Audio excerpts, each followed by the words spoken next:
په مین جی ټی روډ باندې زموږ د نوې پروجیکټ آغاز شو الحمدلله اوورسیز ایونیو په نامه زموږ یو نوې پروجیکټ کوم چې په مین جی ټی روډ باندې ازاخیلو کې لوکیټډ دی. دلته به تاسو د 4 کالو په آسان قسطونو باندې پلاټونه حاصلولی شئ او فوري قبضه به هم تاسو ته ملاویږي او داسې ایزی پیمنٹ شیډیول کوم چې تاسو 3 سے 4 5 او 7 مرله یا 10 مرله د هجی پلاټونو مالک جوړیدای شئ.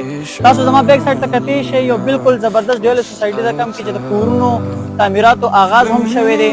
روډونه پکې سټریټ روډونه هم پکې جوړ دي او ان شاء الله ان قریب نو ډیولپمنٹ به هم پکې ډېر تیزی سره به کیږي. نو کوم ملګري چې غواړي په داسې پرایم لوکیشن باندې چې جی ټي روډ چې دی د هر تش د پېښور یا د پاکستان نه بلکې د آل کنټري چې د جی ټي روډ یو داسې لوکیشن وي چې هغه یو ښه ریپرزینټ کوي نو بالکل په داسې لوکیشن کې تاسو خپل د پلاټ مالک جوړېدای شئ. نو بالکل باید زما نمبر راواخلئ ما سره رابطه وکړئ. والسلام، شکریه.